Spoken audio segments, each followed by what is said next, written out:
The fluorescent lights above my hospital bed flickered like my fading heartbeat. I stared at the ceiling tiles, counting the cracks, 17 in total when the door swung open with that familiar squeaking sound that had become the soundtrack of my dying days. "Jordan, honey, you've got dozens of missed calls on your phone," Nurse Patricia said, her voice carrying that practiced cheerfulness that all healthcare workers seem to master. She placed my phone on the bedside table, the screen lighting up like a constellation of notifications. My oxygen mask fogged up as I managed a weak smile. Finally, Callan must have realized I existed. Maybe he'd been busy with work. Maybe he'd lost track of time. Maybe he still loved me. I reached for the phone with trembling fingers, my IV line pulling slightly as I moved. The screen unlocked and my entire universe collapsed in the span of 3 seconds. Breaking. Tech mogul Callan Carlisle Weds Socialite Sienna Marlowe in century's most lavish wedding. The headline repeated itself across every notification. Instagram, Twitter, Facebook, news alerts. Even my email had promotional messages about the wedding of the year. My thumb scrolled automatically, each swipe feeling like a knife twisting deeper into my chest. There he was, my Callan, in a midnight blue tuxedo that I'd helped him pick out 2 years ago for his brother's wedding. His hair styled perfectly, that slight curl I used to run my fingers through every morning now gel slicked and camera ready. His smile, the one I thought belonged only to me, directed at a woman I'd never seen before in my life. She was beautiful. Of course she was. Blonde hair cascading down her bare shoulders, a wedding dress that probably cost more than my entire cancer treatment. Her hand rested possessively on his chest, right where I used to lay my head and listen to his heartbeat. The phone slipped from my grasp, clattering onto the linoleum floor.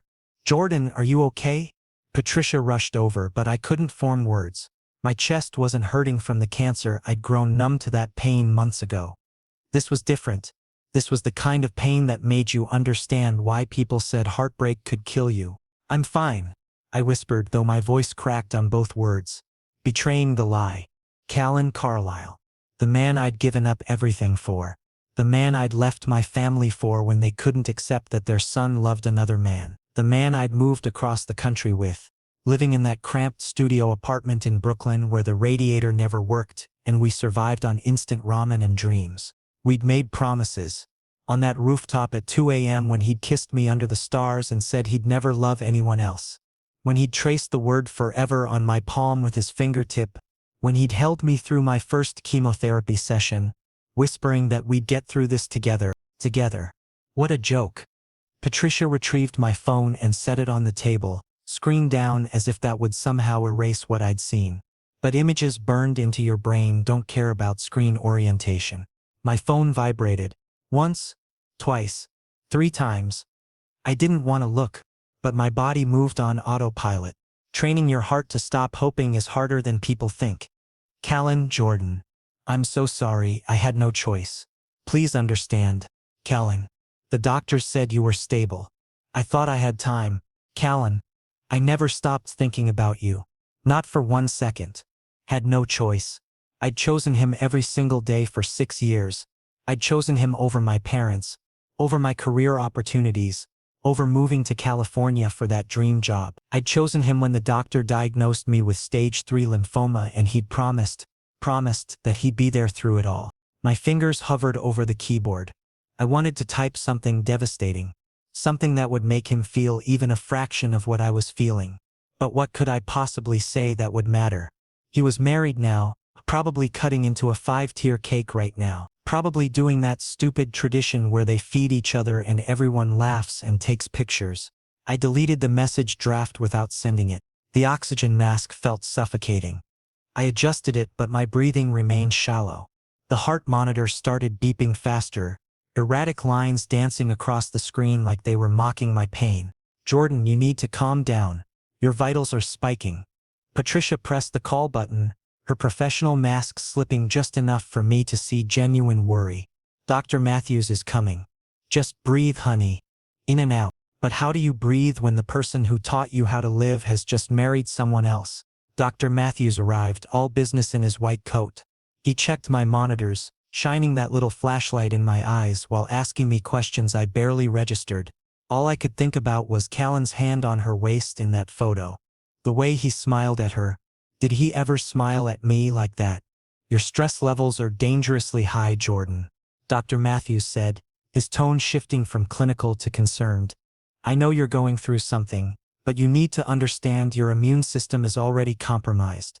Your body can't handle this kind of emotional trauma right now. It could trigger complications. Then let it, I said flatly. Let the complications come. The doctor and nurse exchanged glances. I'd become that patient. The one who'd given up. The one who didn't care anymore whether they made it through the night. After they left, I pulled out the journal I'd been keeping.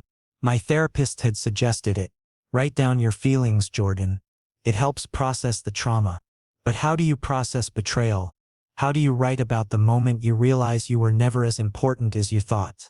My pen trembled as I wrote, Callan, I wonder if you ever think about the promises you made. The way you held my hand through every treatment. The way you said I love you like it was a prayer. Was it all a performance? Were you already planning your exit while I was fighting to stay alive for you? I closed the journal, unable to continue. The words felt pathetic even to me. Outside my window, the city lights twinkled like distant stars. Somewhere out there, Callan was celebrating his new beginning. Champagne toasts. First dance. Honeymoon plans. Maybe they'd go to Santorini, the place he and I had always talked about visiting someday. My phone buzzed again. More messages. More excuses. More empty words. I turned it off completely. The night stretched endlessly before me. Sleep felt impossible. Every time I closed my eyes, I saw that wedding photo. Him in his tuxedo, her in her perfect dress. Their hands intertwined, the hands that used to hold mine. I lay there in that sterile hospital room, tubes in my arms and machines monitoring my dying body, and realized something profound. Sometimes the cancer isn't what kills you. Sometimes it's the person you loved most who delivers the fatal blow. And Carlisle had just killed me more efficiently than any disease ever could. 3 weeks crawled by like wounded animals. The hospital room had become my entire world. The 12 by 14-foot box of white walls and antiseptic smell. I'd memorized every water stain on the ceiling, every scratch on the furniture, every pattern in the linoleum tiles. Dr. Matthews kept saying I was showing improvement, but I knew better. My body might have been healing, but something inside me had fundamentally broken. I hadn't turned my phone back on since that night. Let Callan's messages pile up in digital purgatory. Let him wonder if I was even alive. Maybe that would give him a taste of what I'd been feeling. It was a Thursday afternoon. I only knew because Patricia mentioned it during rounds when everything changed again. I was staring out the window, watching pigeons fight over a discarded sandwich, when someone knocked. Come in, I said without looking, expecting another nurse with more pills or another resident wanting to practice taking blood. The door opened slowly. Too slowly. I turned my head and time fractured. Callan stood in the doorway like a ghost. Or maybe I was hallucinating from the medication. He looked different. His brown hair had grown longer, messier, like he'd stopped caring about grooming. Dark circles shadowed those gray eyes that used to sparkle when he laughed. His sharp jawline now covered with stubble. The expensive suit he wore hung slightly loose, as if he'd lost weight. Jordan. He breathed my name like a prayer and a curse combined. I couldn't speak. My vocal cords had turned to stone. We stared at each other across the room, a distance of maybe 10 feet that felt like continents.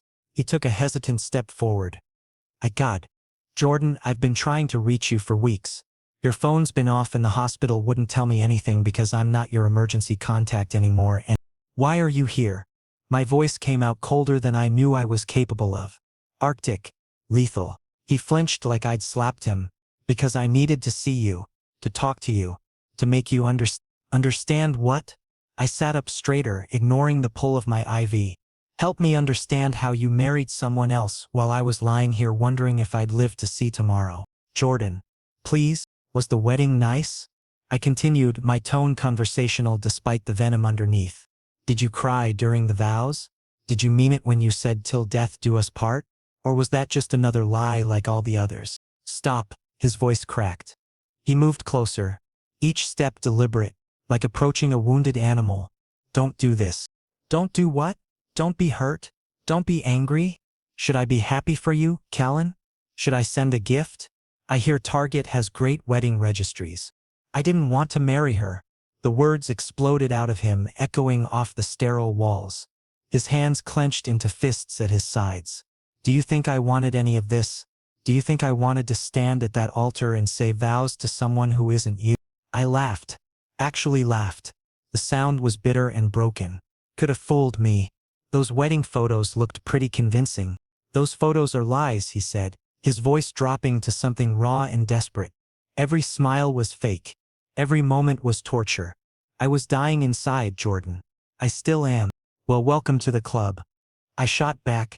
Except I'm dying literally, not metaphorically. But hey, at least you got a wife out of the deal. He reached for my hand. I jerked away so fast my IV line pulled, sending a spike of pain through my arm. Worth it to see the devastation on his face. Don't touch me, I said quietly. You lost that right when you put a ring on someone else's finger. Jordan, my family, they forced me.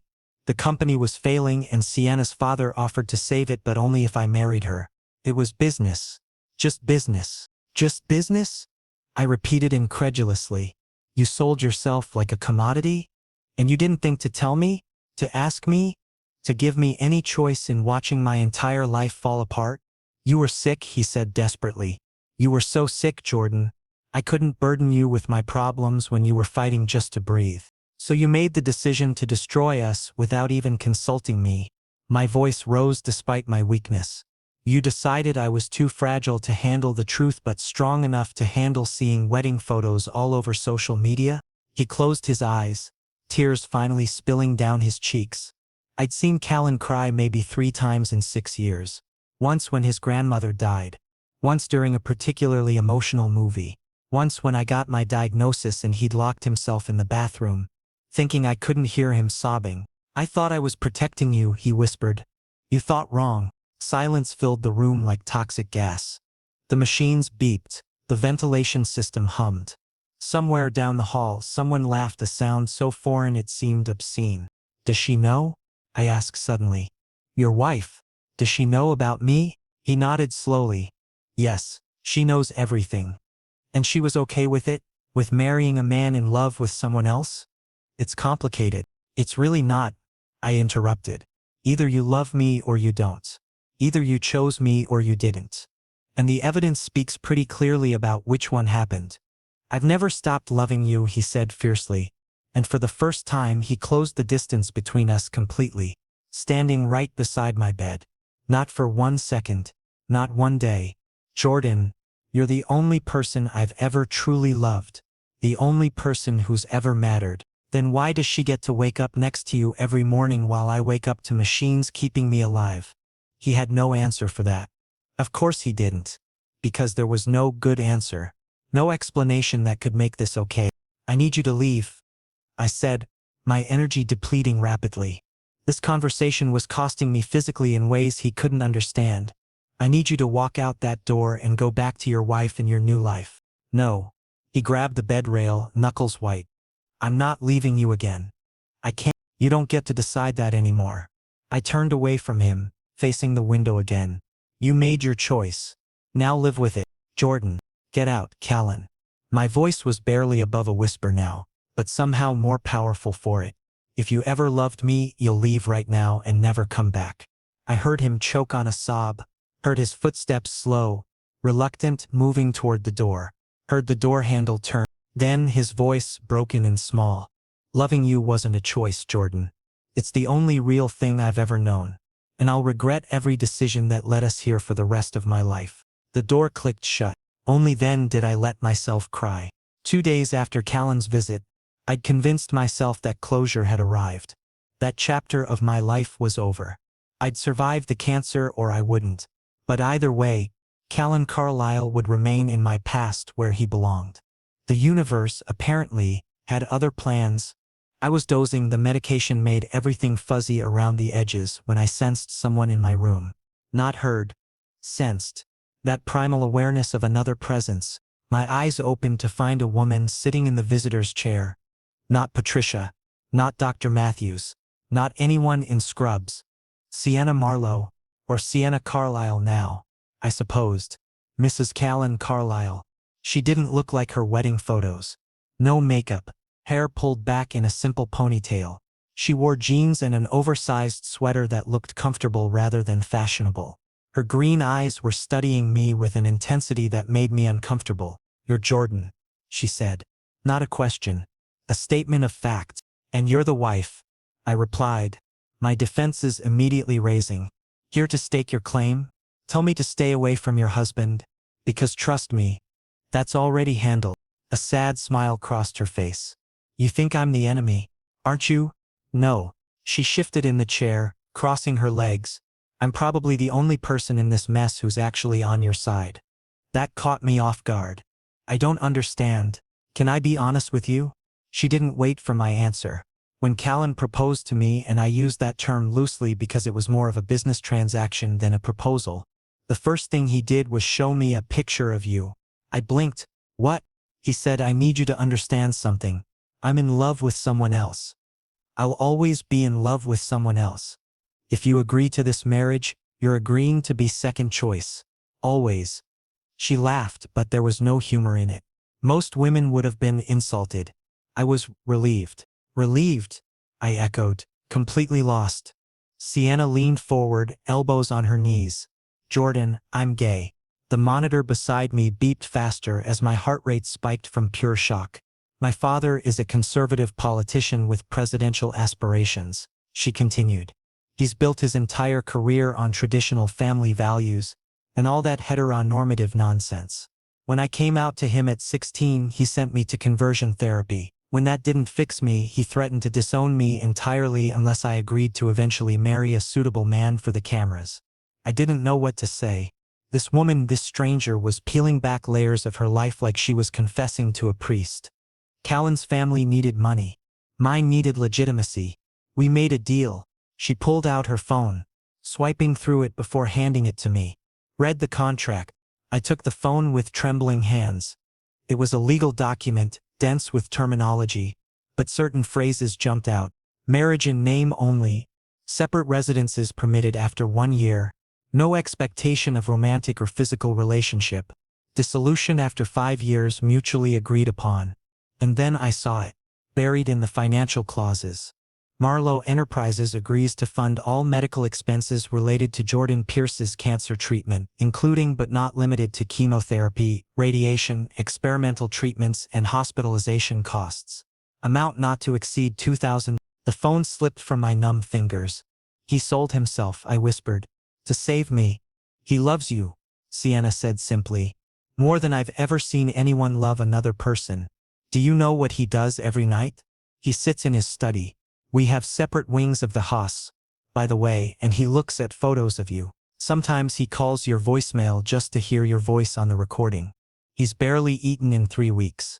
My staff is worried about him." Tears were streaming down my face now, hot and unstoppable. "Why didn't he tell me?" "'Cause you would have stopped him." She retrieved her phone from the bed. "You would have said the treatment was too expensive, that you weren't worth it, that he shouldn't sacrifice his happiness. Am I wrong?" She wasn't. "That's exactly what I would have said." "The wedding?" I managed through my crying. "Those photos were hell for him," Sienna finished. "He was drunk by the reception. Not obvious drunk, but I could tell. He kept looking at his phone. Looking for you, I think, hoping you'd call or text, or something." She paused. "He disappeared for an hour during the reception. I found him in the garden, just sitting there, staring at nothing. When I asked if he was okay, he said, 'I just married someone else while the person I love is dying. How could I possibly be okay?' My chest felt like it was caving in. All that anger I'd been holding on to, all that betrayal. And underneath it all, Callan had been sacrificing everything. "Why are you telling me this?" I asked. "Why come here?" Sienna stood up, smoothing out her jeans. "Because I've watched him suffer for weeks and I can't do it anymore. Because you deserve to know the truth. And because," she hesitated, vulnerability crossing her features, "because I know what it's like to not be able to love who you want. I have someone too. A woman I've loved for 4 years who I can never acknowledge publicly. So I understand the kind of pain you both are in." I yelled at him. I said quietly. When he came here, I told him terrible things. He knows why. He doesn't blame you. She moved toward the door, then stopped. Jordan, Callan and I have already discussed it. After the required year for appearances, we're filing for divorce. The contract allows it, but that's not why I'm here. Then why? She turned back to face me fully. I'm asking you, begging you to forgive him. Not for his sake, but for yours. Because watching you both suffer when you love each other this much seems like the cruelest punishment in the world. After she left, I sat in stunned silence for what might have been minutes or hours. Time had lost meaning. Callan had married someone else to save my life. He'd sold his freedom, his happiness, his entire future for me. While I'd been lying here hating him, he'd been ensuring I'd survive long enough to hate him. The cruelty of it was almost poetic. I looked at my phone, still powered off on the bedside table. My thumb hovered over the power button. What do you say to someone who gave up everything for you? How do you apologize for not seeing the sacrifice? How do you begin to process love that profound and that devastating? I turned the phone on. They took several minutes to boot up, and then notifications flooded in. Messages from Callan. Dozens of them. All timestamps from late night 2 a.m., 3 a.m. Times when you're too exhausted to lie anymore. I opened the most recent one, sent just hours ago. I know you'll probably never read this, but I need you to know, saving your life was the easiest decision I ever made. I'd do it again. I'd do it 1,000 times. You're worth everything, Jordan. You always were. My finger hovered over the reply button as my heart finally understood what my mind had been too angry to see. Sometimes love isn't about staying. Sometimes it's about leaving. And sometimes the greatest act of love is sacrificing your own happiness, so the person you love can live. Callan Carlisle had done exactly that. And I'd sent him away. The hospital discharge papers felt surreal in my hands. 7 weeks of white walls and beeping machines, and suddenly I was being released back into a world that had moved on without me. Matthews gave me the standard warnings: rest, medication schedule, follow-up appointments, but his eyes held something else. Relief, maybe, or pity. Probably both. Patricia wheeled me to the exit despite my protests that I could walk. Hospital policy, she said, but I knew she was just being kind. She'd seen me at my worst, crying into my pillow at 3 a.m., refusing to eat for days. She hugged me goodbye at the automatic doors, whispering, "Take care of yourself, Jordan. You deserve happiness." The Uber ride home took 23 minutes. I counted every second, watching familiar streets pass by through the window. The coffee shop where Callan and I used to get lattes every Saturday. The bookstore where we'd spend hours just browsing, never buying, always dreaming. The park where he'd first told me he loved me under a maple tree that had probably shed and regrown its leaves twice since then. Everything looked the same. Everything felt different. The apartment building loomed ahead. Red brick, 5 stories, fire escape zigzagging down the front like a scar. Our apartment, except it wasn't ours anymore. Was it? I'd been paying rent from my savings, but Callan's name was still on the lease. His clothes were probably still in the closet, his toothbrush likely still in the holder by the sink. I climbed the stairs slowly, my body protesting each step. The chemo had stolen my strength, left me feeling decades older than 28. By the 3rd floor I had to stop and catch my breath, leaning against the railing while a neighbor passed with their dog, offering a polite smile I couldn't quite return. 4th floor. Apartment 4C. The brass numbers were tarnished now, and someone had graffitied a small heart on the doorframe. Probably teenagers. I fumbled with my keys, hands shaking not from weakness but from something deeper. Fear maybe, or anticipation. The door swung open with a familiar creak. The apartment exhaled dust and memories. Everything was exactly as I'd left it that horrible day 7 weeks ago when the ambulance came. My coffee mug still sat on the counter, contents long evaporated to a brown ring, mail piled up by the door, bills, advertisements, a postcard from my sister I couldn't bear to read. And there, draped over the back of the chair by the window, was Callan's leather jacket. I walked over and touched it. The material was cool, soft, worn in all the places where his body had shaped it over years of wear. I lifted it to my face and inhaled cologne, coffee. The scent punched through my carefully constructed walls. And suddenly I was 22 again, watching him shrug into this jacket before our first real date. Nervous and beautiful and mine. The doorbell rang. My heart stopped, restarted, galloped. I knew who it was. Somehow I knew. I opened the door and there he stood. Callan looked like he'd been through his own kind of hell. His beard had grown in patchy and unkempt, nothing like the carefully maintained stubble he used to sport. Dark circles carved shadows beneath his eyes, making them look hollow. His suit, expensive, tailored, probably cost more than my monthly rent, was wrinkled like he'd slept in it, or hadn't slept at all. Jordan. My name cracked in his throat like breaking glass. Come in, I said, stepping aside because what else could I do? Turn him away? I'd done that once already, and it had solved nothing. He entered hesitantly, like he was stepping into a museum of our past. His eyes catalogued everything, the mug, the mail, his jacket. When his gaze landed on the jacket, something in his expression crumbled. We stood in the middle of the living room, 5 feet apart, an ocean of unspoken words between us. Sienna told me everything, I said, breaking the silence because someone had to.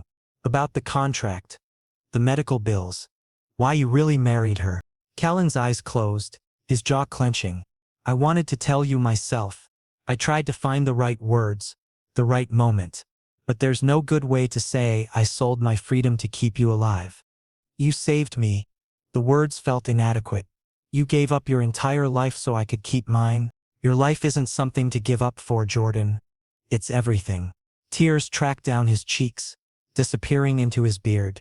Every breath you take, every moment you exist in this world, that's worth anything I had to sacrifice.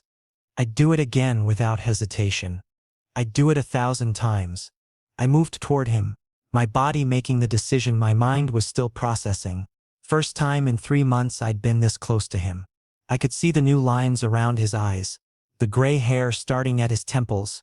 Pain had aged him. You left me, I said softly, not accusing now, just stating fact. I died a little bit every day in that hospital bed, Callan. Every single day. So did I. His voice broke completely. Every morning I woke up next to someone who wasn't you. Every night I stared at the ceiling in a house that wasn't home. I was breathing, but I wasn't alive. Jordan. I haven't been alive since the day I walked away from you. I reached for his hand. His fingers intertwined with mine immediately, desperate, like he was afraid I'd disappear if he didn't hold on tight enough. What happens now? I asked. You're still married to her. The divorce papers are ready.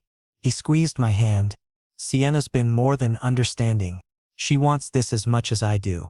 She has her own reasons, her own person she wants to be free to love. We're both prisoners of circumstances we never wanted. Callan, let me finish. He pulled my hand to his chest, holding it over his heart. I could feel it racing beneath my palm. I'm asking for something I don't deserve. Another chance. A real chance. I know I hurt you. I know I broke your trust. But Jordan, I swear on everything I am, I will never leave you again. Not for business, not for family, not for anything. You're my choice. You've always been my only choice. I looked into his eyes, those gray eyes that had watched me fall asleep 1,000 times, that had cried with me through bad news and laughed with me through good. Eyes that held my entire history and maybe my future. One more chance, I whispered. But Callan, if you break my heart again, I won't survive it. I won't. He pulled me into his arms, and I let him. God, I let him. His embrace was familiar and foreign all at once. The same arms, the same warmth. But everything felt more fragile now, like we were both made of glass. I love you. I never stopped. Not for 1 second. I love you too, I admitted, and saying it out loud felt like exhaling after holding my breath underwater. I tried to hate you. I wanted to hate you. I know, but I couldn't. He pressed his forehead against mine. We're going to be okay. I promise you, Jordan. We're going to be okay. And for the first time in 3 months, I almost believed it. The next 3 weeks felt like stepping into an alternate timeline where everything had gone right instead of catastrophically wrong. Callan moved back in gradually. First he brought over some clothes, then his laptop. Then his books, his coffee maker, his vinyl collection. Each item felt like a small victory, a piece of him returning home. We didn't talk about the apartment across town that he technically still shared with Sienna. That place was just a building. This was home. The divorce proceedings moved forward smoothly. Sienna's lawyer and Callan's lawyer exchanged documents with professional efficiency. No drama. No fighting. Just two people untangling a contract marriage so they could both be free. She texted me once, "Take care of him. He's one of the good ones." I replied, "Thank you for everything." It felt inadequate but honest. We fell back into rhythms that felt both new and ancient.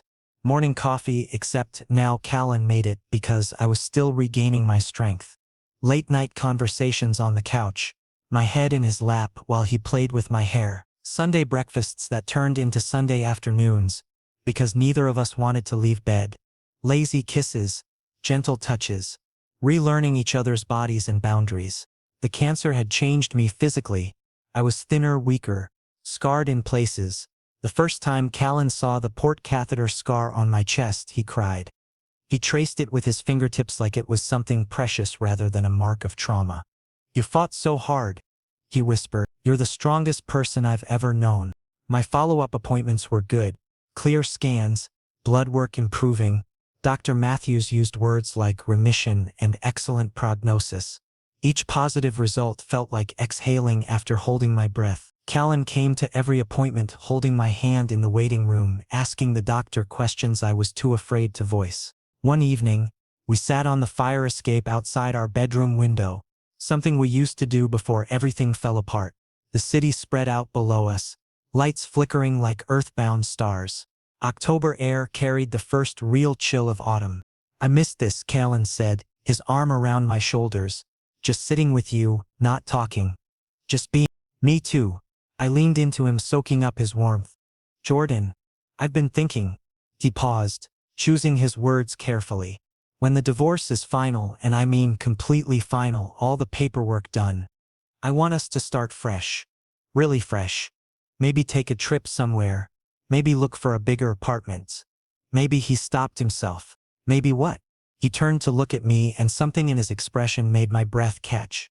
"Maybe make this permanent. Official. The way it should have been all along." Before I could process what he was implying, his phone rang. The ringtone was distinctive classical music, Sienna's choice.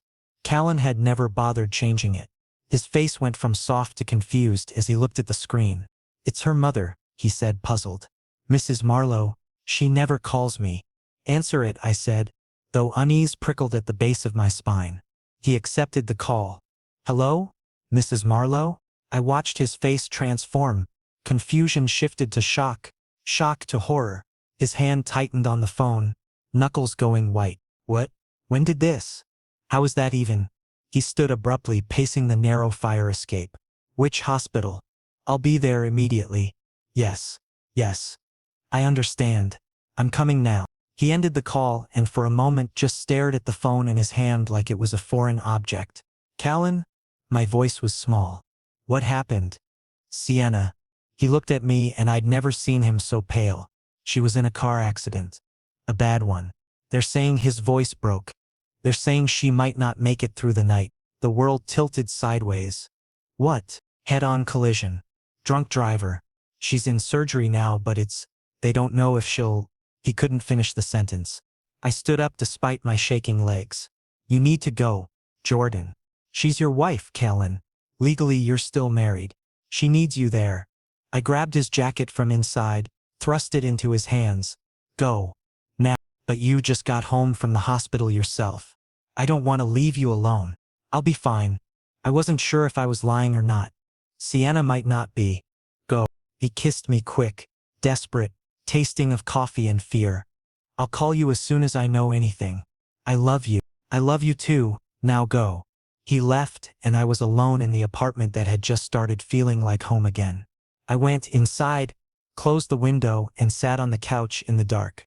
The silence was oppressive, broken only by the distant sounds of the city. I thought about Sienna. Beautiful, kind Sienna who'd given up her own happiness to help Callan save me. Sienna who was gay and in love with someone she could never publicly acknowledge. Sienna, who'd sat in my hospital room and told me the truth when she didn't have to. My phone buzzed, a text from Callan, in the waiting room. No updates yet. Praying. I texted back, I'm praying too. Hours crawled by. 10 p.m. became midnight. Midnight became 2 a.m. I couldn't sleep. Every time I closed my eyes, I saw that wedding photo.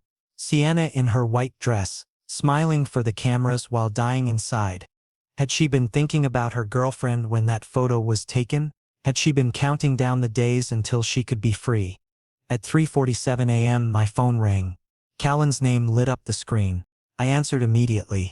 Hello? She's out of surgery. His voice was hoarse, exhausted. They did everything they could. But Jordan, the damage was extensive. Brain trauma. Internal bleeding. They're saying the next 48 hours are critical. Is she conscious? No, she's in a coma. They don't know when or if she'll wake up. I heard him crying, trying to muffle it. Callan, it's okay to cry. She matters to you. She was good to us, Jordan. She could have made everything so much harder, but she didn't. She was kind. And now? A sob broke through. What if she dies because of me? Because I asked her to marry me? What if that night she was distracted thinking about the divorce and that's why she didn't see the other car? That's not your fault, I said firmly. You didn't cause this. How do you know? Because accidents are accidents, Callan. You can't control every variable in the universe. He was quiet for a long moment. I'm going to stay here tonight. At the hospital. Her mother is here and she's not doing well. Someone should be here. Of course. Stay as long as you need. I'll come home tomorrow, he promised. As soon as I can. I'll be here, I said. I'll be waiting. After we hung up, I sat in the dark apartment and felt the weight of the universe shifting again. We just started healing. Just started believing we might get our happy ending. But life, I was learning, didn't care about timing. And something told me the worst was yet to come. Callan didn't come home the next day. Or the day after that. His texts were sparse. Updates on Sienna's condition that grew progressively more grim. Still in coma. No improvement. Doctors talking about brain death. Each message felt like a nail in a coffin. I couldn't quite see but could definitely feel closing around us. On the third day my phone rang at 6 a.m. I'd been awake anyway, staring at the ceiling, unable to sleep. Jordan. His voice was destroyed. She's gone. Sienna died an hour ago. They tried everything, but the damage was too severe. Her brain it stopped. I sat up, pressing my hand against my mouth to keep from making a sound. Oh my God. Callan, I'm so sorry. Her mother blamed me. He laughed bitterly. Right there in the ICU waiting room, she looked at me and said if I hadn't asked for a divorce, Sienna would still be alive. Said I killed her daughter for my own selfish happiness. That's not true, isn't it though? His words slurred together slightly. I realized he was drunk. I married her for money, used her to save you, then discarded her the moment she wasn't useful anymore. What kind of person does that make me? A person who was desperate. A person who was trying to save someone they loved. Callan, you didn't kill her. A drunk driver killed her. Same difference, he mumbled. Same result. She's dead and I'm the reason why. Where are you? Hotel. Couldn't go back to the house. Her mother's there and she hates me, Jordan. And she's right. Come home, I said. Please. Come home to me. I don't deserve to come home. I don't deserve you. Let me decide what I deserve. I said firmly. Come home, Callan. Now. He hung up without answering. I waited. Hours passed. I called him voicemail. Texted him, no response. I was about to call hospitals when the apartment door finally opened. Callan stumbled in, still in the same clothes from 3 days ago. He smelled like whiskey and grief. His eyes were bloodshot, face haggard, beard even more unkempt. He looked at me like he was seeing a ghost. She was 26, he said, voice hollow. 26 years old. Her whole life ahead of her. And now she's just gone. Like she never existed. She existed, I said, approaching him slowly. She mattered. She made a difference. I used her. He swayed slightly. And I realized he was drunker than I'd thought. That's all I did. Used her money. Used her kindness. And she died still trapped in a fake marriage to someone who didn't love her. She knew you cared about her. Caring isn't love. He shouted it, making me flinch. Immediately his expression crumpled. I'm sorry, Jordan. I didn't mean to. I can't do this. I can't be here. I can't be with you knowing what I did. What are you saying? I'm saying you deserve better than someone who destroys everyone he touches. He moved toward the bedroom, pulling out a duffel bag from the closet, started throwing clothes into it randomly. I'm saying I'm poison, Jordan. I'm saying everyone I love ends up hurt, and I won't do that to you anymore. Stop it. I grabbed the bag from his hands. You're grieving and drunk and not thinking clearly. I've never thought more clearly. He took the bag back. Sienna is dead because of me. You almost died because I wasn't there when you needed me. I ruin everything. Everything. It's what I do. Callan, please. I love you too much to keep destroying you. Tears streamed down his face. Can't you see? Loving me nearly killed you once already. I won't let it happen again. He zipped the bag closed and headed for the door. Something in me snapped. So that's it? You're just going to leave? Again? He stopped. Hand on the doorknob. You left me in that hospital. I continued, voice rising. You left me to marry Sienna. And now you're leaving again because you're too afraid to deal with the consequences of being human? Of making mistakes? Jordan. No. I walked over to him, grabbed his arm, forced him to look at me. You don't get to make this decision alone. You didn't abandon me in that hospital. Callan, you saved my life. Yes. Sienna died. And that's tragic and awful and unfair. But you didn't kill her. A drunk driver did. You didn't cause my cancer. Biology did. You're not destroying me by loving me. You're the only reason I fought to survive. His face crumpled. I don't know how to live with this guilt. Then we'll figure it out together. I cupped his face in both hands. That's what love is, Callan. It's not just the good parts. It's the guilt and the grief and the mistakes. It's choosing each other even when it's hard. Especially when it's hard. I don't deserve you, he whispered. Maybe not, I agreed. But you've got me anyway. So stop trying to run away from the one person who's choosing to stay. He dropped the duffel bag. It hit the floor with a muffled thud, clothes spilling out. Then he was kissing me, desperate, messy, tasting like whiskey and salt and sorrow. I kissed him back just as desperately, trying to pour everything I felt into that single moment. I'm sorry, he gasped between kisses. I'm so sorry. For everything. For leaving. For not being strong enough. Stop apologizing and just stay. I pressed my forehead against his. Stay with me. Through all of it. The guilt. The grief. The healing. All of it. Okay, he breathed. Okay. I'm staying. I'm here. I'm not going anywhere. We held each other in the doorway until we both stopped shaking. Sienna's funeral was the following week. Small, private, just family and close friends.